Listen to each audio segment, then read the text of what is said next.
Bendiciones. Shabbat Shalom. Buen día de reposo para todos los que estén mirando este video o escuchando.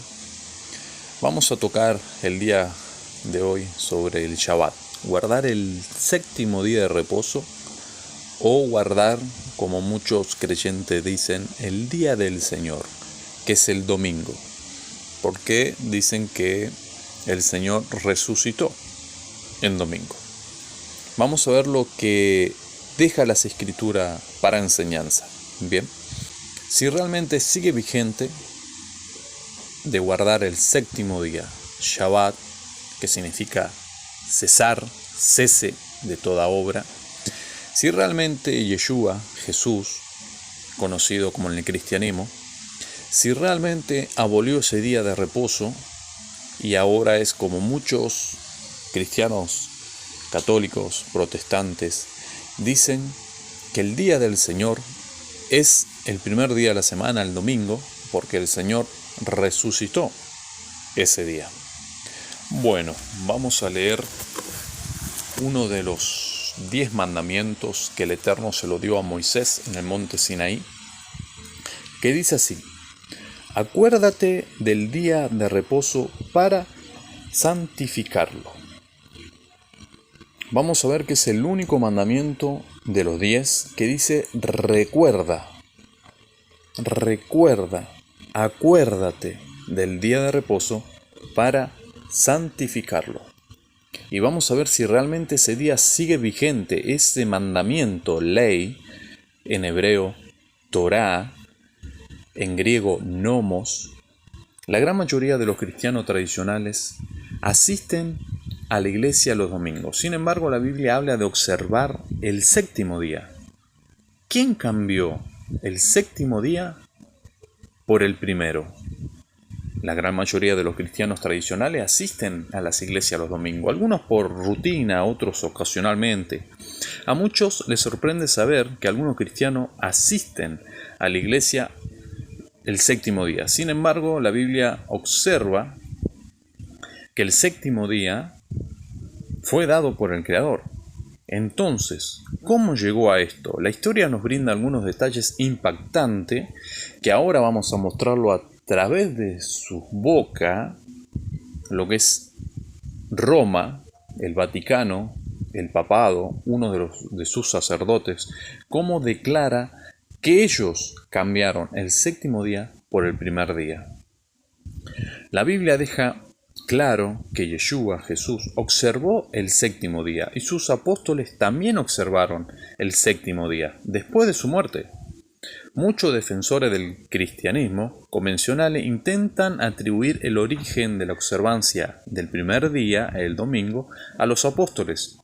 Aún así, muchas iglesias que observan el domingo tienen que admitir que hoy no hay ninguna base bíblica para cambiar el domingo. Ni hay ningún mandato de los apóstoles de no guardar el séptimo día. Bien, ¿vamos entendiendo hasta ahí? Porque realmente esto fue cambiado. Por eso uno de los estados que he dejado que se vea el concilio de Nicea del 325 después de la era común. Dado que el séptimo día no fue modificado en la Biblia, ¿quién cambió el día de adoración por el séptimo día al primero? ¿Cuándo ocurrió este cambio? Tras la muerte de los apóstoles originales comenzaron a introducirse nuevas ideas en el cristianismo durante el siglo II. Ignacio, Justino Mártir, Ireneo y Clemente de Alejandría atacaron la observancia del séptimo día. Tertuliano siguió sus pasos en el siglo III. En el año 321, después de la era común, o después de Cristo, el emperador romano Constantino estableció el domingo como día de descanso y el concilio de Laodicea alrededor del año 365, la Iglesia Católica declaró ilegal judaizar, decía. Ahora cuando vamos a la Biblia, que eso le declara a Pablo, que tuvo un enfrentamiento, ahí en Gálatas lo relata, que tuvo un enfrentamiento con Pedro, que no tenía que judaizar. ¿Qué significa la palabra judaizar? La palabra judaizar significa tratar de convertir una persona, un gentil, al judaísmo. Yo no vengo a enseñar judaísmo, no vengo a enseñar cristianismo, yo vengo a enseñar lo que la palabra declara y dice, porque nosotros somos israelitas, por definición de la palabra. Ahora, a no trabajar en el séptimo día. Así que había un debate que no querían seguir las leyes del judaísmo. Por ello ellos mismos declararon cambiar ese día, pero no fue por voluntad del Eterno, esto fue por voluntad humana. Estos cambios fueron aceptados por lo que se había convertido en la mayoría del cristianismo, pero grupos de cristianos dispersos y perseguidos continuaron observando el séptimo día y otras enseñanzas de la iglesia primitiva del Nuevo Testamento. ¿Cómo pudo producirse un cambio tan importante? ¿Cuáles fueron las razones para el cambio del séptimo día al primero? Entonces, ¿qué hizo la iglesia cristiana dominante? ¿Cambiaría el día de descanso y adoración del séptimo día al primer día? Hace tanto tiempo. Alrededor del año 400 después de Cristo, Agustín, un respetado teólogo católico, proclamó que los santos doctores de la iglesia han decretado ellos que toda la gloria del Shabbat judío se transfiere al domingo. Guardemos pues el día del Señor como se les ordenó a los antiguos que guardaran el Shabbat. Había una disputa entre ellos. Hay personas que seguían guardando el séptimo día y personas que no querían guardar el domingo porque decía que el Señor había resucitado el domingo. En sí, el Señor no resucitó el primer día de la semana, pero eso es para otro estudio. Repeatedly offered $1,000 to anyone who can prove to me from the Bible alone that I am bound to keep Sunday holy. There is no such law in the Bible. It is a law of the Holy Catholic Church alone. The Bible says, "Remember the Sabbath day to keep it holy." The Catholic Church says, "No, by my divine power I abolish the Sabbath day and command you to keep holy the first day of the week." And lo, the entire civilized world bows down in reverent obedience to the command of the Holy Catholic Church. T. Enright, CSSR, in a lecture at Hartford, Kansas, February 18, 1884. The Catholic Church for over 1,000 years before the existence of a Protestant, by virtue of her divine mission, changed the day from Saturday to Sunday. The Catholic Mirror, September 23, 1893. Question: which is the Sabbath day? Answer: Saturday is the Sabbath day. Question: why do we observe Sunday instead of Saturday? Answer: we observe Sunday instead of Saturday because the Catholic Church in the Council of Laodicea, AD 336, transferred the solemnity from Saturday to Sunday. Peter Geierman, The Convert's Catechism of Catholic Doctrine, 2nd edition, 1910, page 50. Question: have you any other way of proving that the Church has power to institute festivals of precept? Answer: had she not such power, she could not have done that in which all modern religionists agree with her. She could not have substituted the observance of Sunday, the first day of the week, for the observance of Saturday, the seventh day, a change for which there is no scriptural authority. Stephen Keenan, A Doctrinal Catechism, page 174. There is but one church on the face of the earth which has the power or claims power to make laws binding on the conscience, binding before God, binding under penalty of hellfire. For instance, the institution of Sunday. What right has any other church to keep this day? You answer by virtue of the third commandment. The papacy changed the fourth commandment and called it the third, which says, "Remember that thou keep holy the Sabbath day." But Sunday is not the Sabbath.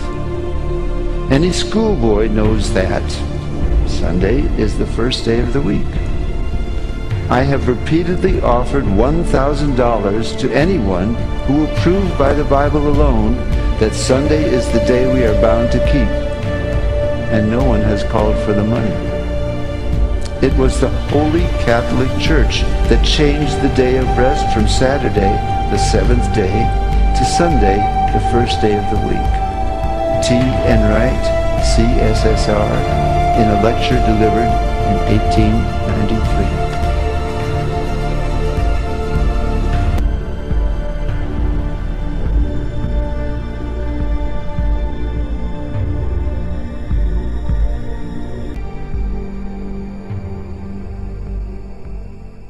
La referencia al Concilio de Nicea, hecha por el Papa Francisco durante la celebración de las vísperas, no es casual. Este año se cumple el 1700 aniversario de esta asamblea extraordinaria, convocada por el emperador Constantino en el año 325 d.C., que marcó un momento crucial para el cristianismo. Fue allí donde se formuló una de las primeras versiones del credo y se decidió estandarizar la celebración de la Pascua, liberándola del calendario judío y estableciéndola en el primer domingo después de la luna llena posterior al equinoccio de primavera. Este año, la providencia parece haber creado una oportunidad única. Coincide la fecha de Pascua, calculada según los calendarios gregoriano y juliano. Un acontecimiento poco común, que el Papa definió como un signo de esperanza y una oportunidad histórica para celebrar juntos la resurrección de Cristo. Pero eso no es todo. El pontífice lanzó la invitación a celebrar simbólicamente esta unidad en Nicea, lugar que acogió la primera gran convergencia entre las diferentes comunidades cristianas. Pero la mención de Nicea también abre una comparación incómoda. La uniformidad de la fecha de Pascua, establecida en esta época, no estuvo exenta de controversia. La decisión encontró resistencia, hasta el punto de que algunas comunidades cristianas continuaron siguiendo sus tradiciones locales durante siglos. Hoy, proponer una uniformidad global corre el riesgo de ignorar las lecciones de la historia. Una decisión central no es suficiente para lograr una unidad auténtica y duradera. Además, comparar el contexto de Nicea con el actual podría resultar problemático. Entonces la Iglesia crece, sale de la persecución y busca la cohesión interna. Pero hoy nos encontramos en un mundo cada vez más fragmentado, en el que la propia identidad católica a menudo se ve cuestionada desde dentro. Revocar el Concilio de Nicea puede ser inspirador, pero corre el riesgo de ser un espejo que refleje divisiones en lugar de unidad. En última instancia, el diálogo ecuménico debe estar impulsado por un deseo sincero de reconciliación, pero también por la conciencia de que la unidad no puede imponerse ni reducirse a meros gestos simbólicos. De lo contrario, el riesgo es construir una paz superficial que no aborde las causas profundas de las divisiones. Como lo vimos por testimonio de 2 o 3 testigos, vemos lo que ellos han declarado en este video, que ellos tomaron autoridad humana, no autoridad divina, y han decretado ellos de cambiar el día de reposo, el 7º día, por el domingo. Que realmente los paganos observaban de guardar el día del sol. Bien, introducieron celebración pagana en el cristianismo. Pero bueno, hoy como ya hemos visto este testimonio, que han cambiado ellos el séptimo día por el primero, ahora vamos a ver cuándo empieza realmente el Shabbat. Porque hay sabatistas que dicen que empieza el viernes, a las 0 horas, que empezaría el sábado a la medianoche, hasta el domingo a las 0 horas. Pero realmente, ¿cómo es el calendario del Creador? Dice en Génesis 1:5, cuando él empezó la creación, y llamó Dios a la luz día, y a las tinieblas llamó noche, y fue la tarde y la mañana. Vemos que cuando él seguía creando, decía, y fue la tarde y la mañana un día.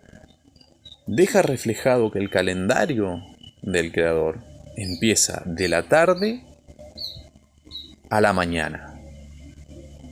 Ahora, estamos usando una Biblia interlineal.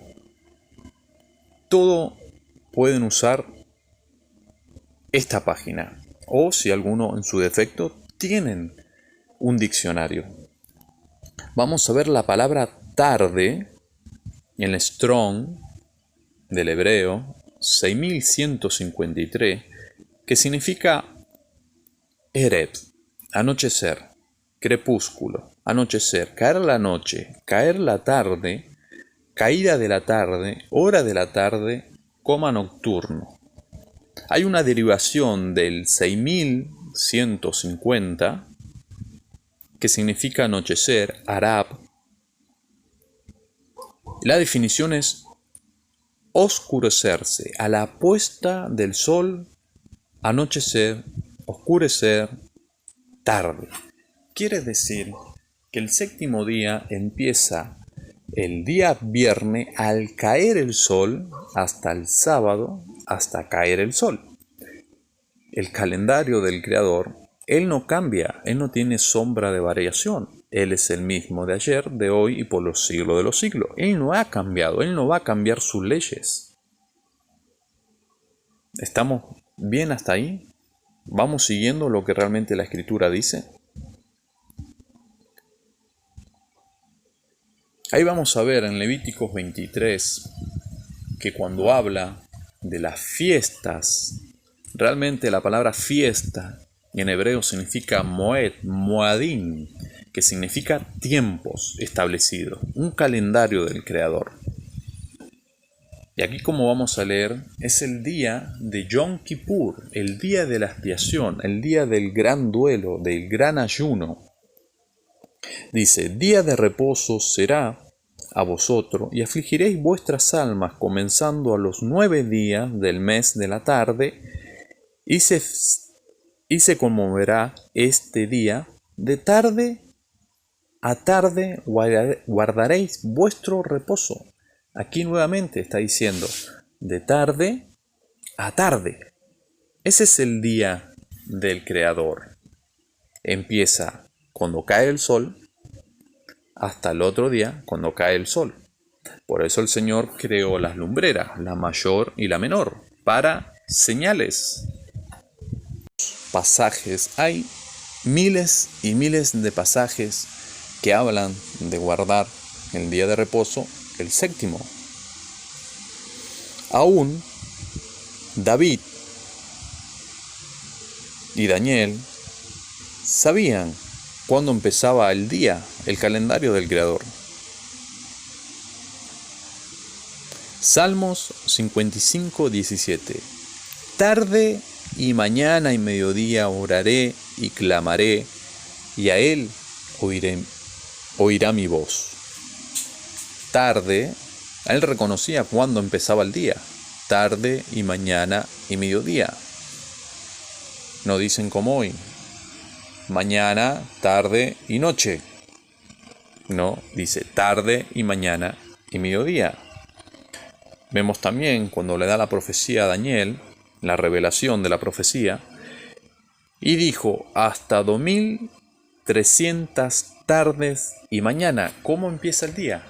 Tarde y mañana, no noche y mañana, como hoy lo tenemos, que supuestamente el día empieza a las 0 horas.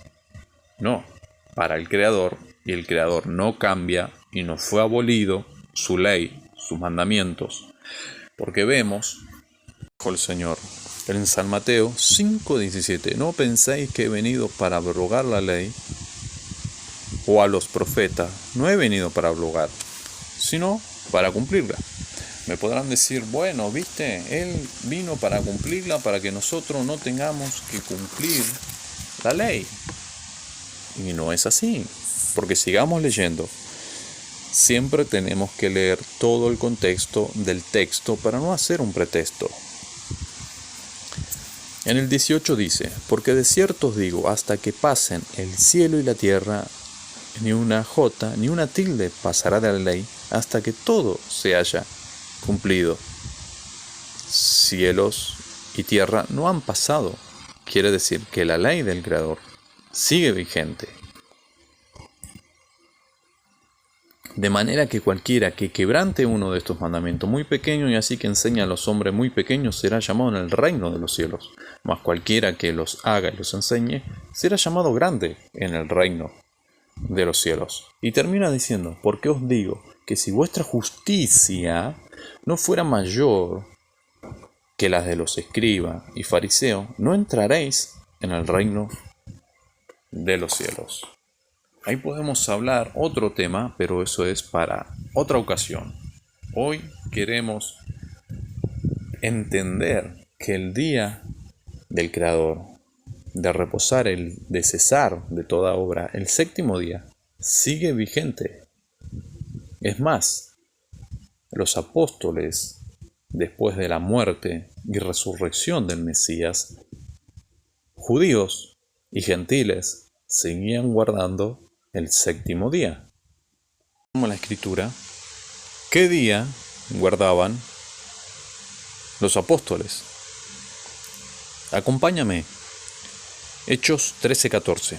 Ellos pasando a Perge, llegaron a Antioquía de Pisidia y entraron en la sinagoga un día de reposo y se sentaron. Ya sabemos que el día de reposo es el séptimo día, cuando cae el sol del viernes hasta el sábado, séptimo día que cae el sol. Cuando el sábado cae el sol, que el sol ya no se ve, que está oscuro, ahí empezaría el primer día de la semana. En el calendario gregoriano sería domingo. No a las 0 horas, sino a la caída del sol.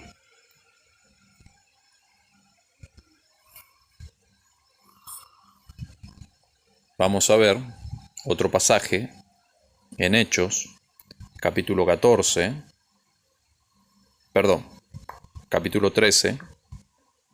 versículo 42.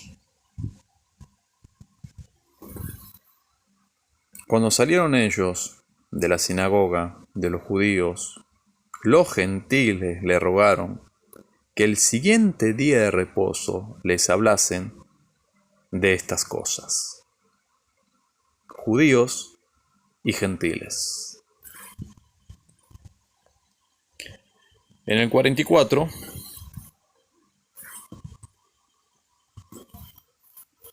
el siguiente día de reposo se juntó casi toda la ciudad para oír la palabra de Dios. No el primer día de la semana, no un domingo, sino el séptimo día. Cuando leemos el texto en su contexto, podemos llegar a entender que si era el viernes a la caída del sol, a la nochecita, madrugada, o el sábado a la mañana, antes de caer el sol. ¿Vamos entendiendo el texto? Hay muchos versículos, aún en el Concilio de Nicea, Hechos de los Apóstoles, capítulo 15, versículo 19. Vamos a leer un poco en el contexto.